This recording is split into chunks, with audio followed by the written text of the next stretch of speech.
Hello friends, आप सबका स्वागत है आज की इस वीडियो में। तो आज मैं आपको ट्राउज़र पैंट कटिंग के कुछ खास टिप्स बताऊंगी जो आपके लिए बहुत ही ज़रूरी है और आपके बहुत ही काम भी आएंगे। तो आपका ज़्यादा टाइम ना लेते हुए हम आज की इस कटिंग की वीडियो को शुरू करते हैं। तो सबसे पहले मैंने अपनी प्लाजो पैंट कट करने के लिए ये फैब्रिक लिया है। ये लगभग 2.5 मीटर फैब्रिक है जिसे मैंने ऐसे 4 साइड में फोल्ड करके रख लिया है। ये देखिए, एक, ये दो, ये तीन और ये चार। पहले हमने इसे ऐसे डबल फोल्ड करना, उसके बाद फिर से एक फोल्ड करके इस तरीके से सेट करके रख लेना है। ये जो प्लाजो पैंट है ना, ये मैं फुल इलास्टिक वाली कट करूंगी। इसके आगे भी इलास्टिक आएगा और पीछे भी। तो अब हमने ना सबसे पहले ऊपर एक सीधा मार्क कर लेना है, इससे हमारा फैब्रिक भी सीधा हो जाएगा। तो अब हमने ऊपर से लगभग नीचे 5 इंच, ये फॉर्मूला आपके लिए बहुत ही ज़रूरी है, ये ध्यान में रखना है आपने। 5 इंच ना हमने इस तरीके से सीधा सीधा मार्क कर लेना है। ये 5 इंच ना हमारा इलास्टिक का मार्जिन है। इसमें क्या होता है, फ्रंट का अलग से होता है और बैक का अलग से होता है, वो मैं आपको बाद में एक्सप्लेन करती हूँ। अब हमने ना यहाँ से अपनी प्लाजो पैंट की लेंथ मार्क करनी है। यहाँ से मार्क करनी है, ऊपर से नहीं, ये ध्यान में रखें आप। अब हमने ना यहाँ से अपनी प्लाजो पैंट की लेंथ मार्क करनी है। जितनी भी आपको अपनी प्लाजो पैंट की लेंथ रेडी करनी है ना, उतनी आपने नीचे मार्क कर लेनी है। तो ये प्लाजो पैंट हमें 34 इंचज की रेडी करनी है। तो 34 को ना हमने यहाँ पे ऐसे मार्क कर लेना है, सीधा सीधा। तो ऐसे हमने 34 इंचज को सीधा सीधा मार्क कर लिया है। अब हमें नीचे की तरफ ना 3 इंच का फोल्डिंग का मार्जिन भी मार्क करना है। तो 3 इंच ना नीचे इससे हमने इस तरीके से मार्क कर लेना है। इसे भी हमने ऐसे ही सीधा सीधा यहाँ पे मार्क कर लेना है। तो लेंथ हमारी इस तरीके से मार्क हो गई है। अब हमने ऊपर की तरफ आसन मार्क करना है। तो ये जो आसन का फॉर्मूला मैं आपको बता रही हूँ ना, ये एम साइज से लेके एक्सेल साइज की प्लाजो पैंट ना आपने इसी फॉर्मूले से कट करनी है। बाकी मैं आपको अलग अलग साइजेस में एक्सप्लेन करती रहूंगी। अब हमने ना ये वाले मार्क से नीचे लगभग 10.5 इंच पे ना एक सीधा सीधा मार्क करना है। ये आसन का मार्क है, ये हमने ऊपर से लगभग 10.5 इंच पे मार्क करना है। 10.5 को भी ना हम इस तरीके से सीधा सीधा मार्क कर लेंगे। तो अब हमने यहाँ पे वेस्ट का यानी कि कमर का मार्क करना है। वो हमारे हिप के साइज के अकॉर्डिंग होता है। तो यहाँ पे जो हमारे पास कुर्ती पे हिप का रेडी साइज है ना, वो है 44 इंचज। तो क्योंकि ये फुल इलास्टिक वाली प्लाजो पैंट है और इसमें स्ट्रेच ज़्यादा चाहिए होता है, इसलिए हम इसमें लूजिंग ज़्यादा डालेंगे, यानी कि 4 इंच की लूजिंग इसमें डाल देंगे। तो हमारे पास आंसर आएगा 48 इंचज। क्योंकि हमने इसे 4 पार्ट्स में रखा हुआ है, तो 48 को ना हमने 4 से डिवाइड करना है। तो यहाँ पे हमारे पास आंसर आएगा ना 12 इंच। तो 12 इंच को ना हमने यहाँ पे ऐसे मार्क कर लेना है। पहले आगे की तरफ ना हमने आधा इंच ऐसे सीधा सीधा मार्क करना है, एक इस तरीके से। और यहाँ से ना अब हमने आगे 12 इंच को ऐसे मार्क कर लेना है। और नीचे भी हमारा यही वाला मार्क सेम आएगा, पहले आधे इंच पे और फिर 12 इंच पे हमने ऐसे ही ये वाला मार्क कर लेना है।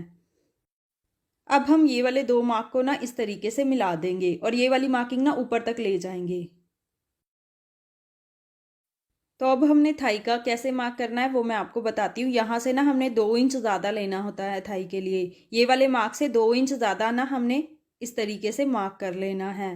तो ऐसे हमने थाई का मार्क कर दिया ना। अब हमने ना आसन की यहाँ से ऐसे गोलाई दे देनी है, इस तरीके से। तो यहाँ से ना हमने आसन के लिए इस तरीके से गोलाई देनी होती है। और यहाँ से ना थाई वाले मार्क से 1.5 इंच का हमें यहाँ पे एक्स्ट्रा मार्जिन भी चाहिए होता है। इन फ्यूचर अगर हमें थाई से लूज करना पड़े तो वो हम ये वाले मार्जिन से आसानी से इसे लूज भी कर सकते हैं। तो ये 1.5 इंच आगे ना मैंने ऐसे मार्क कर लिया है।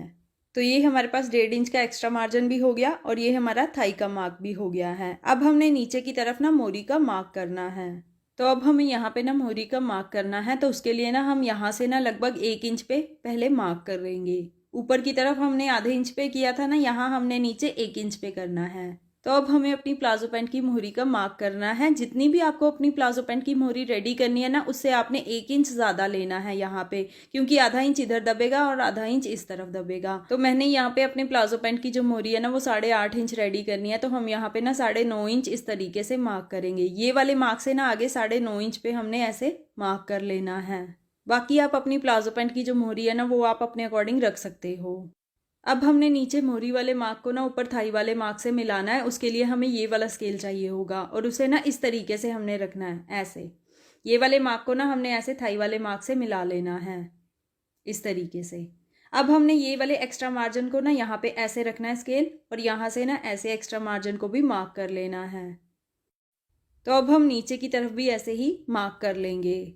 अब हमने ना ये वाले मार्क को ना ऊपर ये वाले मार्क से मिलाना है, तो उसके लिए भी हम स्केल को ना इस तरीके से रखेंगे। अब हम पहले इसकी गोलाई इस तरफ थी ना, अब हमने गोलाई उस तरफ रखनी है और यहाँ पे ना इस वाले मार्क को इस वाले मार्क से मिला लेना है। ये देखिए, अब हमने ना ऊपर हिप वाले मार्क को मिलाना है आपस में, और उसके लिए स्केल की ना ये वाली साइड, मोटी वाली साइड को ना हमने ऊपर की तरफ रखना है और ये वाली गोलाई को ऐसे, और यहाँ पे ना इसे ऐसे मार्क कर लेना है। तो अब हमने ना यहाँ से ऊपर 3 इंच मार्क करना है इलास्टिक की फोल्डिंग का मार्जिन। तो यहाँ से ना हमने 3 इंच को ऐसे मार्क कर लेना है।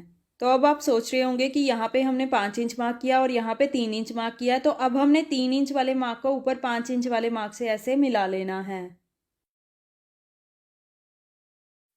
तो ये इलास्टिक का मार्जिन हमने बैक के लिए मार्क किया है। अब हमने फ्रंट के लिए अलग से मार्क करना है।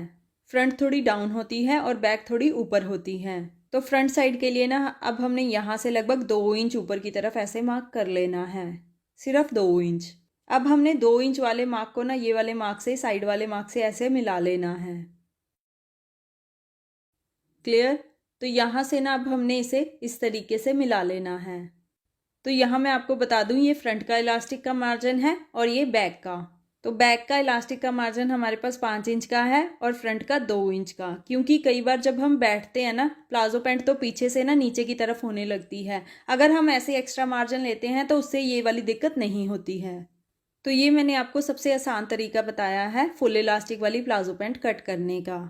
तो आई होप आपको मेरे ये सारे टिप्स समझ में आ गए होंगे। तो अब हम इसकी कटिंग कर लेते हैं अपनी बिल्कुल मार्किंग के साथ साथ।